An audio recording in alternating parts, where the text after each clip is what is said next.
been teasing, we've been making slight comments about this Eastern Conference Finals matchup. Any of your thoughts? I know I've been talking a lot about the Knicks, but I want to see what you're from an unbiased perspective. What did you see as this series played itself out? And the Knicks became Team Chalamet, man. That's what I saw. Dang, that hurts. That's your team. That's your fandom. That is your fandom. That's literally your fandom. I'm seeing more about on ESPN about Timothy Chalamet and Kylie Jenner than Jalen Brunson and Kat, bro. It's actually kind of crazy. It's kind of wild. Like, I never thought I'd see the day. Spike can't even get some camera time, bro. Like, they're actually all over Timothy Chalamet. Like, I know he's Lisa Nagaib, but damn, bro. Damn. They're feeding for this guy. Oh, my God. And I don't know. Call me a hater. All I kept seeing was like, oh, his outfits are amazing. I didn't think his outfits were that crazy. Like, bro went through Travis's old closet, grabbed anything blue and orange, and Travis's old closet's crazy.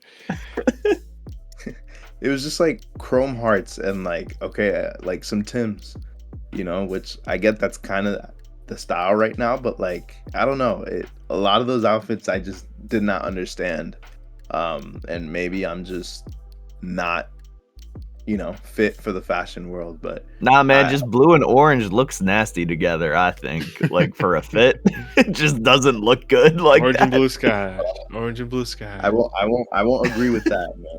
I won't agree with that. I thought and maybe it's basic, but like the Knicks had a collection with Kith. So just like quick context, whack. Ronnie Fig, Fig, Feig. Feig, Ronnie Feig. Is it Feig? I'm pretty sure it's Feig. It's Feig or Feig. It ain't Fig. Yeah, probably not Ronnie Fig. Ronnie Feig, that guy, the guy who owns Kith, the guy who owns Kith. He is the creative director of the New York Knicks. So the fact that they had a Kith collab these past couple of years, and they have their city edition jerseys were designed by him. So it isn't a surprise that they had a Kith collab. I thought the pieces that came out of that collection were nice. Like we could, we don't have to get into it all right now. That's a whole other discussion. Kith, week, like I got a lot of thoughts on them. Okay, for next week we're doing the state of Kith. Keep your eye on what we're doing. Like that. Let's do that. I don't know. I thought it was good. I thought it was cool. Even went to the flagship store the other day. It was actually, I think, before game one. I think I went into the store in Soho before game one. Super excited. I had seen the Knicks collection before, but I was just like, let me just like take a quick look inside. And man, it looked cool, and I'm really glad I didn't come out with anything. I'm really glad I didn't buy anything, because considering how that series went, I'm upset. But let's talk about the series now. Yes, all we saw was Timothy Chalamet. Let's talk about the court, man. What was really going on? What really happened? What do you guys think? That's a great question. What really happened, bro? All I was seeing was that's crazy. Tyrese. Now we got the camera. We can go crazy, bro. Tyrese Halliburton. Before coming into the series, if I remember correctly, you predicted the Knicks and maybe in 6. I think you were debating 5, but you're like, you don't want to be disrespectful, so you said 6, something like that. And I said Pacers in 6 or 7. I think I said Pacers in 6, because I said if it goes back to the Garden for 7, the Knicks are going to take it. So, one of my rare spot-on predictions, but still, coming into this series, I said, I feel like Tyrese Halliburton, there's room for him to really ascend with this series, especially against the Knicks. The history that the Pacers and the Knicks have going back decades at this point, I feel like there's really room for him, especially because I think most people will consider Brunson the better player, especially coming into the series, to really stamp his name especially with those overrated comments as well coming into the playoffs. He really has something to prove. I remember we had the discussion, and I still think that's a relevant discussion with Tyrese Halliburton and his ability to, I guess, lack of ability to show up consistently every game in the points column. I feel like that's one of his biggest deficiencies. And even in this series, you saw the game. I think it was game 5 they lost. He only scored 8, I think. So that's goes straight to your point that you made at the time, that like he has those games in him.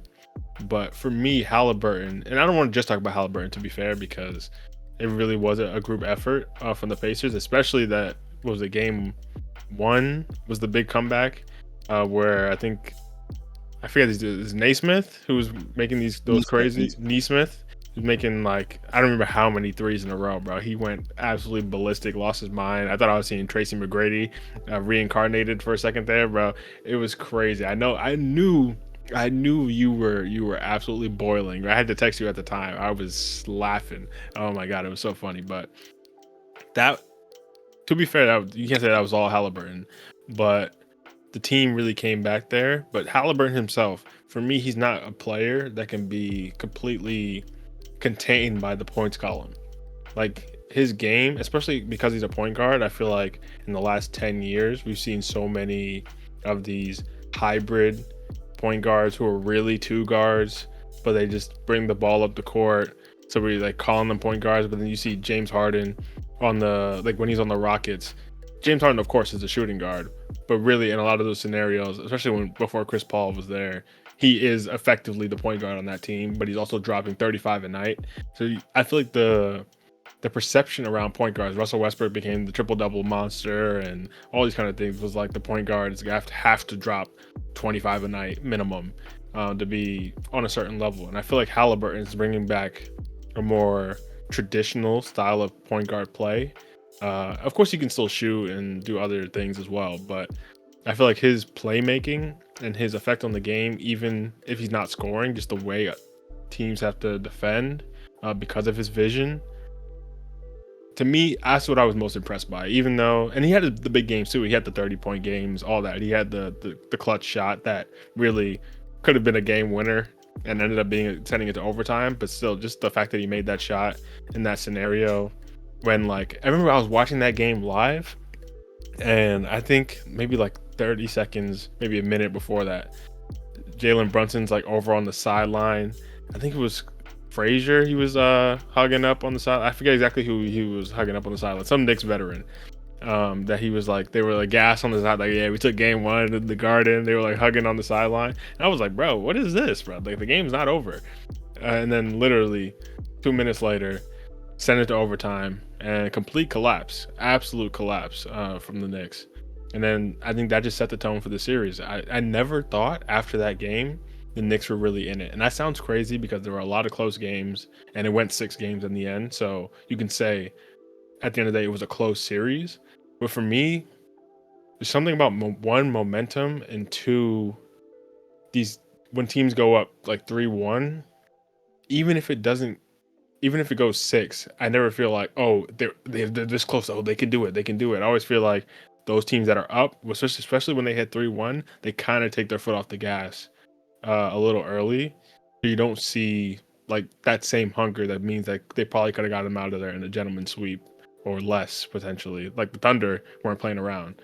They wrapped that up. But I know I'm yapping. And I really do want to hear what you got to say. But for me, I thought that was a real coming out party for Tyrese Halliburton. And I'll let you talk about the Knicks because they have their own issues to deal with. Yeah, man. All right. Well, to acknowledge what you said about Halliburton, to acknowledge the Pacers, fair play. I really like what you said about Halliburton being kind of like that true point guard, because it's very true. His playmaking was off the charts. He had, I think it was like 63 assists, something like that, 62, 63 assists this entire series, man. So he was really playing his tail off. So respect to him. Do I hate Halliburton after this series? I 100% do. Going into this, I was like, man, I don't get the Halliburton hate. I don't understand it. Like I was like, I see he's cocky, but he's young, man, and he's kind of like that uprising star. Like I don't mind somebody being a little bit charismatic, a little bit animated on the court. But yo, that choke gesture after game one. No, no, during game one when he sent it to overtime. And it was funny too, because I get that there's no way to prove this, so you could if you want to say I'm lying, whatever. I was like, man, it would be funny to see a choke gesture. I feel like Halliburton would have been the type to do that. And so when he did it, I was just so my blood was boiling, man. My blood was boiling because it's the way the shot went into. It's also the fact that he doesn't have a conventional jumper. Like his jumper looks nasty. It looks disgusting. And I like hooping. I think my jump shot is also nasty, but it you're a star and your jump shot looks so broken, but it's so effective. At the end of game 6, he had a deep three that he shot from like maybe 5 to 7 feet beyond the arc, and it just was a complete, just like nothing but net. At that point it was already a blowout, so that was like the final dagger. But it just angered me to see somebody who there were a lot of memes that were coming out like he hoops like Urkel. He hoops like Urkel in that one Family Matters episode. And listen, man, my blood was boiling. Seeing how deep of a team that is, and I think that's okay. Game 1, that collapse. Yes, I think they could have defended Neesmith better. There were a lot of things that could have gone differently. Karl Anthony Towns and OG Anunoby missed 2 essential free throws. Had either of those free throws gone in, Knicks would have won that game. And it's crazy. It's so crazy how 2 missed free throws really like changed the entire trajectory of the series. But if you really want to talk about it, I think what it came down to in game 1 was the fact that team was gassed. Knicks just looked tired to me. It's game 1 and you're already tired. Like you've been outrun, you've been outplayed and outclassed this entire series is what I would say also happened. But that first game, they looked so gassed. They looked like they had lost their legs. And so that's why you saw Thibodeau make those changes later on in the series where he inserts Mitchell Robinson in the starting lineup. He gives Landry Shamet, he gives other people just a few more minutes in the rotation. You saw that he was really depending on more than just 8 players, right? He was depending on more than just 8 players. So at the end of the day, Pacers had a deeper team. Now, if you want to talk about what did the Knicks do incorrectly, I think there was a lot of inconsistency from Karl Anthony Towns. There was inconsistency from Mikal Bridges. There was inconsistency from Josh Hart, and I love Josh Hart. Josh Hart's my favorite Knick. I see a lot of Knicks fans calling for either a Bridges trade or Karl Anthony Towns trade. Some even a Josh Hart trade, which I think is crazy. He just had a career year. But it's tough. What changes do I want to see made? I really don't know if I can answer that question right now. I think it was very clear that the Knicks lost a lot of their defensive tenacity with that Karl Anthony Towns trade last year. They don't have the same perimeter defending that they had last year. They're not as like scary of a team on the defensive side. They're a lot better offensively. Granted, our offense is what shot us in the foot this year. That's because they couldn't because someone besides Brunson wasn't able to consistently drop points. Yes, that is why we got eliminated, but I think it all goes down or all comes back to the defensive tenacity. And there's a couple of players that I've been like wondering like that I want to see added to the roster potentially. Some like a Jose Alvarado, who's a point guard out of New Orleans. He has a very cheap contract, gets paid like $4.5 million a year. I think adding to the second unit, you have some defensive depth who can help, facilitate in the second unit. And I also want an actual center. I don't want Karl Anthony Towns playing the 5 anymore. I need Karl Anthony Towns playing the 4, and I want a true 5. Mitchell Robinson is that, but I'm not sure if I can rely on his health. And I think that's another frustrating thing. The Knicks were fully healthy. The excuse last year was that we all got hurt. Tibbs ran them to the ground. They all got hurt, and because they all got hurt, Pacers took it in 7 games, but you had your entire roster, man, and you got, like I said, outplayed, outclassed, everything. So it hurts, man. I'm upset. I don't know what the Knicks are gonna do beyond this. I feel like they're gonna want to keep this core together, which I can somewhat understand. But you really got to look in the mirror and wonder, like, because you're right there, man. You were 2 games away from the finals. You're maybe like 1 or 2 moves away from legitimately being like a team that people can say, yes, this team can win an NBA Finals. And they're not quite there yet, but all in all, not a disappointment of a season. I think no one expected them to get past Boston, so I still consider that a win, but hurts because I think we were all convinced that they were going to make it to the finals.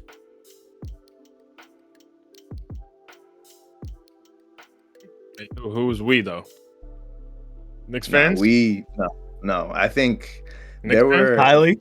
I think the entire NBA world had the Knicks coming out on top. I don't care what anybody says. Nah, it was the internet, bro. You could call me delusional. I still think the Knicks are a better team.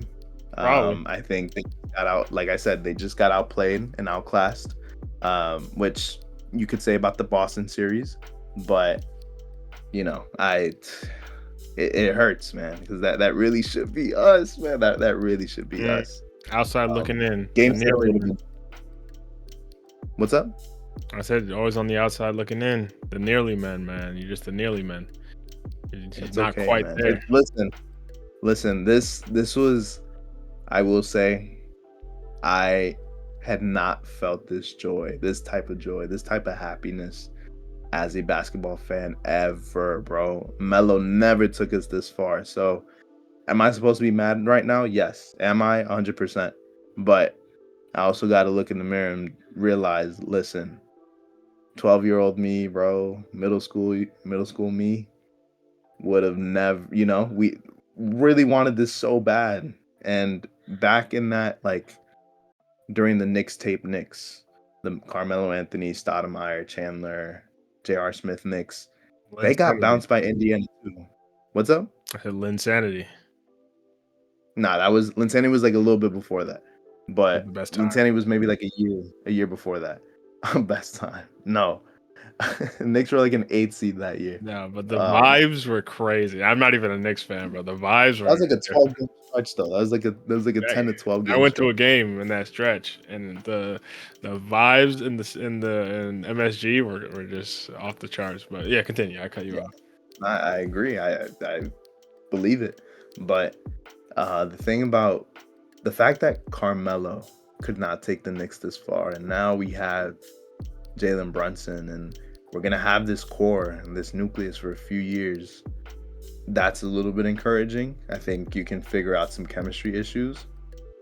There were reports that also came out about Karl Anthony Towns' defense and like Knicks players being frustrated with his lack of effort, and Knicks coaches as well. So that's a somewhat of an interesting storyline to keep in, like, to kind of just continue to look over, continue to watch. I think Cat's gonna stay on that roster. He's the most expensive contract. He's basically like untradeable. But it just sucks, man, because it's to get to that point with a fully healthy roster. It's gonna be hard. It's gonna be tough, but we'll recover, man, and through and through, man, through and through. Orange and blue. Orange and blue skies, a little cloudy these days, man. That's all I'm saying. Going to the series, I remember you mentioning Jalen Brunson being the clutch player of the year. I remember I said, Hallie's not too bad himself in those moments, not too bad himself. So I just want to give my respect once again. Tyrese Halliburton, overrate that. One of the best NBA tweets in a long time.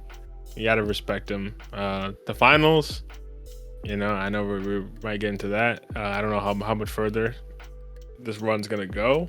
But, yeah, next year, the Knicks, just to wrap up the Knicks segment, I'm very curious, one, how they'll I guess, supplement this team. I guess we could do a little. It's not really a rebuild, so we could do a little how the Knicks improve over the summer. We could do an episode where we include that. I know you want to get into your GM mode, but Of course. I'm very curious to see next year. I feel like there's a window here in the fact that they beat Boston. That's going to be tough. Although I remember you mentioning with the whole salary cap situation that we're not going to see the same Boston either in the coming years. But I feel like that momentum, like taking them through the Boston series and into this series, I feel like there was something like lightning in a bottle that felt like was happening in the city. Even though I wasn't on that hype train, it was unavoidable. And I wonder, now that you lost it in this fashion, what that energy is going to be like next year. Will it galvanize everyone and be like, okay, let's run it back, we were this close? Or is it going to be like, damn, we always fall apart at some point? Maybe it's a little demoralizing. I don't know. We'll see. The Inter Milan of the NBA, man. Maybe. Nah, New York will always show out, man, and that's one thing, man. New York fans are delusional, and I had my moments of delusion this season, these playoffs. But they're gonna show out, man. I actually happened to be around MSG after Game 5, which is the game that they won, and people came out like, people were out here chanting Knicks in 7. Like, people were really feeling it. So, they're still gonna show out, man. There's nothing that can convince me that the Knicks do not have the best NBA fan base in the entire league. The blank stares are crazy. but It's just but funny. listen, It's funny because, well, one, I feel like that's subjective, so I'm not going to argue down and say no, they don't. But still, coming from you, it's impossible to really like evaluate that statement of whether or not. And with the bandwagon that we just saw across the internet, it's that's. And I feel like go go ahead. ahead. I was just gonna say there's no other fan base that would burn down an entire city. No, the PSG fans, literally. Literally. I don't know. I don't like them, so I don't want to give them their credit. But I feel like we didn't get to live through the true heyday. I guess we got to see a bit of the Kobe era, but I don't know. I really wish I could have seen like the Lakers, like the Lake Show in the 80s. I feel like there's something special about when LA's good, like actually good, not like people think they're gonna make the final just because they got Luka good. Like I'm talking about like an actual functioning team. I feel like can be really special, and that's because they're the biggest brand. That's how it tends to go. But so it means they also have the worst fans in a way too. But you say the same about the Knicks. Any team that has the strongest fans also has some of the worst fans. So, yeah, but I think they're in that conversation. Fair.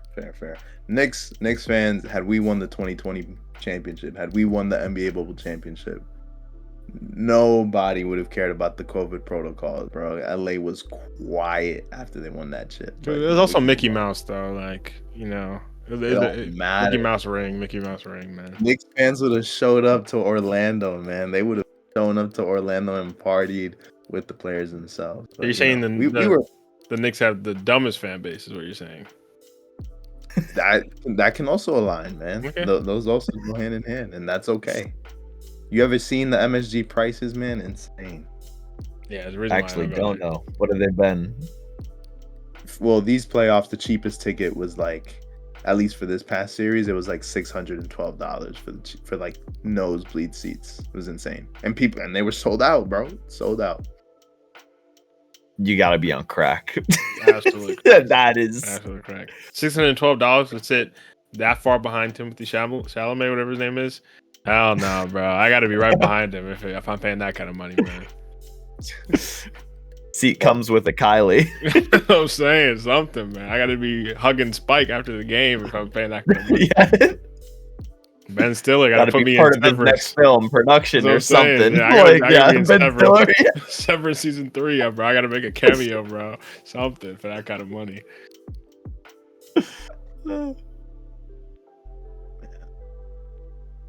Anyways, Dre, you wanna move on? Yeah. I wanna. I was just letting that moment simmer because it's only potentially once a year I get to see, some anger out of you. Not that you're actually angry and you're going crazy, but just I can feel Disappointment. the disappointment. Like I feel the salt like emanating through the screen. Although I still think you are generally objective when it comes to your analysis, but I can tell it's burning you up inside. And I'm just gonna take another 10 seconds before we move to the next segment to really sit on that and to think about how the Knicks got clapped by Halliburton with the broken jump shot and the choke emote. Bro dropped the Fortnite celly on you mid game. Oh my god, that's crazy.